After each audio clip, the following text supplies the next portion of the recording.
Débit de charge, effet Joule, convertisseur, rendement, c'est ce que nous allons étudier dans le chapitre Aspect énergétique des phénomènes électriques. Revoyons déjà la notion de charge et de courant électrique. On met souvent en parallèle intensité du courant et débit d'eau. À travers cette ligne imaginaire, on peut définir le débit, c'est le volume V1 d'eau qui traverse cette ligne par seconde. On l'exprime en mètres cubes par seconde. Ce débit est plus important que celui de la petite rivière. De façon analogue, le déplacement de porteurs de charge engendre un courant électrique d'autant plus intense qu'ils sont nombreux ou rapides.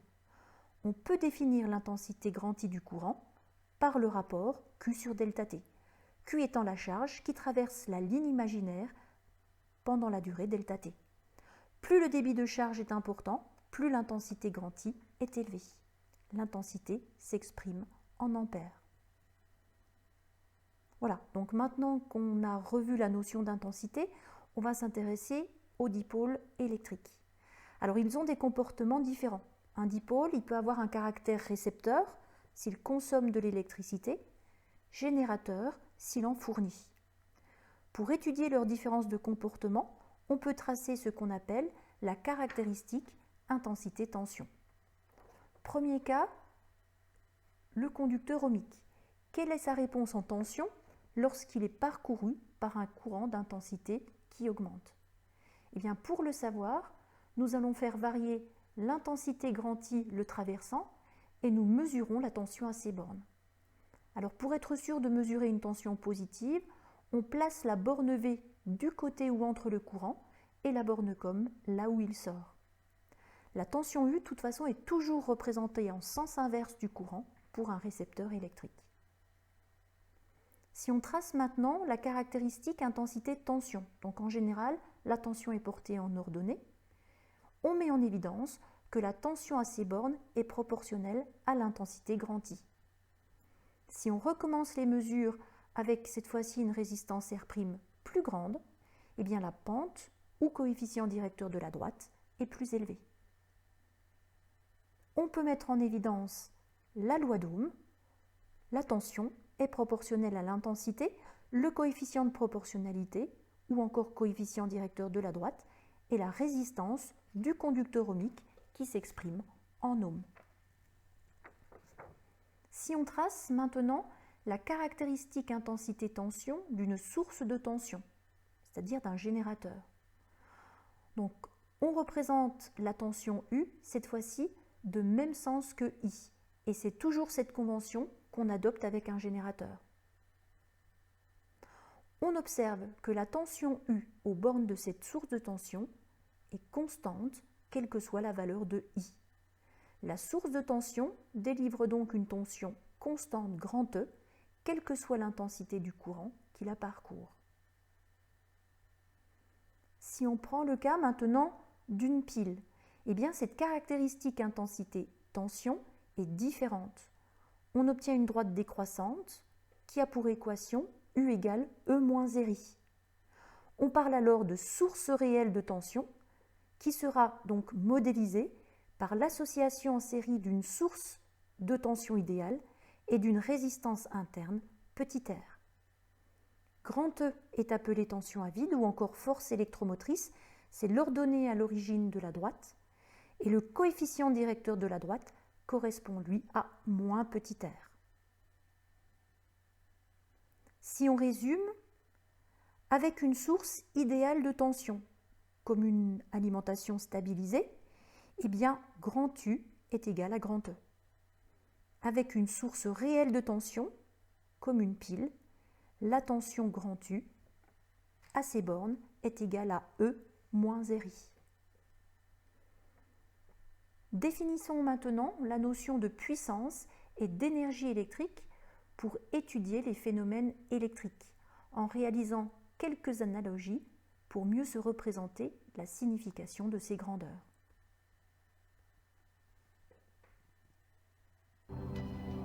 L'électricité est un phénomène invisible. Nous ne pouvons pas la voir, mais nous pouvons la mesurer. La puissance, qu'on exprime en watts, dépend de deux phénomènes, la tension et l'intensité du courant. Par analogie, la tension correspond à la vitesse à laquelle une voiture roule sur une autoroute. La tension se mesure en volts. L'intensité du courant peut se comparer à la quantité d'automobiles qui franchissent en même temps une borne de l'autoroute. L'intensité se mesure en ampères. La multiplication de la tension et de l'intensité permet d'établir la puissance en watts. On peut comparer la puissance à la capacité de l'autoroute à faire circuler un plus ou moins grand nombre d'automobiles. Et si on mesure combien de voitures ont circulé durant une heure, on obtient l'énergie consommée. L'énergie, c'est la puissance échelonnée sur une période de temps. Prenons un autre exemple. La puissance d'une ampoule fluocompacte de 25 watts correspond à sa capacité à nous éclairer. Par ailleurs, si cette ampoule fluocompacte demeure allumée pendant 4 heures, elle aura consommé de l'énergie, soit 100 Wh. Après 40 heures, c'est un total de 1000 Wh ou 1 kWh. Ainsi, l'énergie électrique est liée au mouvement ou au stockage des porteurs de charge, elle peut être convertie ou transférée, et la puissance électrique traduit la rapidité du transfert ou de la conversion. On peut définir la puissance électrique par le produit tension par intensité. Mais comme elle traduit aussi la rapidité du transfert d'énergie, on peut aussi l'exprimer par la relation E électrique sur ΔT. Ainsi, l'énergie électrique échangée pendant une durée ΔT est telle que énergie électrique correspond au produit de la puissance électrique par la durée. Alors si la durée s'exprime en secondes, l'énergie s'exprime en joules. Si la durée s'exprime en heures, l'énergie s'exprime en wattheures. Un conducteur ohmique convertit l'intégralité de l'énergie électrique qu'il reçoit en énergie thermique ou chaleur. C'est ce qu'on appelle l'effet Joule. Rentrons un peu plus dans les détails pour expliquer ce phénomène. Alors si on prend deux dipôles ohmiques, ou même deux fils électriques, l'un non parcouru par un courant électrique et l'autre oui, le deuxième émet de la chaleur. Cet échauffement est provoqué par la circulation du courant qui rencontre une résistance. La résistance du conducteur peut être matérialisée par ces petits obstacles. Et cette circulation du courant va donc provoquer un échauffement appelé effet Joule.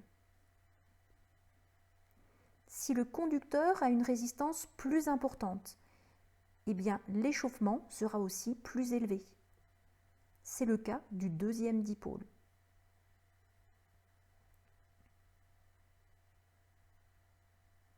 Si maintenant l'intensité traversant le circuit est plus élevée, l'échauffement est aussi plus grand.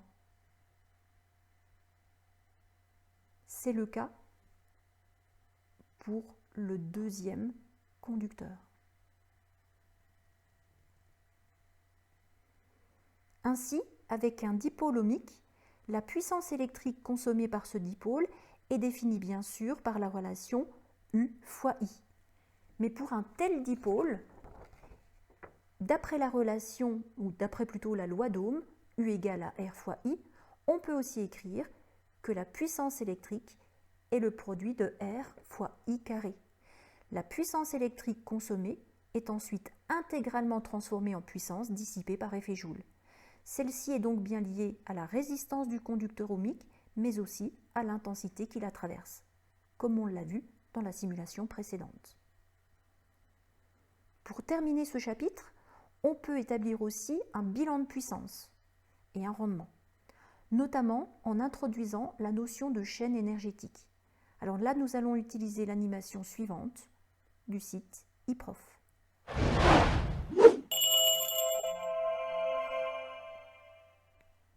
L'énergie ne s'obtient pas d'un coup de baguette magique. Elle ne peut être ni créée ni détruite.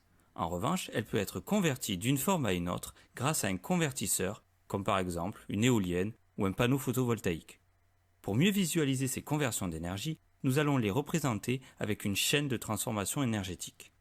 Pour alimenter le convertisseur d'énergie, ici représenté par un ovale, il faut une source d'énergie, représentée par un rectangle, comme par exemple le soleil, l'uranium radioactif, le vent ou encore le gaz naturel pour ne citer que. Cette source va fournir de l'énergie au convertisseur sous une forme dépendant de la source étudiée. Le convertisseur va ensuite la transformer en une ou plusieurs formes d'énergie, ici représentées par des flèches. Les différentes formes d'énergie existantes ont été évoquées dans la vidéo Sources et formes d'énergie. Abordons le vocabulaire général associé à une chaîne énergétique. La forme d'énergie allant de la source au convertisseur est appelée énergie reçue ou absorbée, puisqu'elle est reçue par le convertisseur étudié. En sortie du convertisseur, on trouve l'énergie utile ou exploitable. C'est celle pour laquelle on utilise ce convertisseur. Mais on trouve également l'énergie perdue ou dissipée. C'est une forme d'énergie qui n'est pas souhaitée lors de l'utilisation du convertisseur, mais dont la formation est souvent inévitable. Prenons maintenant l'exemple de l'éolienne comme convertisseur d'énergie. La source d'énergie est le vent. L'énergie reçue par l'éolienne est l'énergie cinétique. Cette énergie est transformée par l'éolienne en deux formes d'énergie. L'énergie utile sous la forme d'énergie électrique qui ira alimenter le réseau électrique et l'énergie perdue sous forme d'énergie thermique. En effet, le mécanisme de l'éolienne chauffe lors de son utilisation. Sachez, avant d'aller plus loin, que la puissance, tout comme l'énergie, est une grandeur physique qui se conserve et pour laquelle il est possible de réaliser exactement les mêmes chaînes et les mêmes bilans. Pour cela, il suffit de remplacer le terme énergie par le terme puissance comme affiché à l'écran. Revenons à la chaîne et au bilan énergétique et étudions une nouvelle notion, le rendement. On définit le rendement que l'on note état d'un convertisseur comme le rapport E utile sur E reçu. C'est une grandeur sans unité, à condition que E utile et E reçu soient dans la même unité, et toujours inférieure à 1. Il est également possible d'exprimer le rendement en pourcentage. Pour cela, il faut multiplier le rapport E utile sur E reçu par 100. Le rendement sera toujours sans unité, mais forcément inférieur à 100%. De la même manière, on pourra donc faire ce calcul de rendement avec la puissance. Pour cela, il suffit de remplacer les termes d'énergie par les termes de puissance. Ainsi, lorsqu'on établit un bilan de puissance pour une source réelle de tension, comme une pile, eh bien la puissance chimique stockée par la pile sera convertie en puissance électrique, mais pas en totalité. Cette conversion s'accompagne en effet de pertes à cause de sa résistance interne. Il y aura donc une partie de cette puissance chimique qui sera dégradée par effet Joule.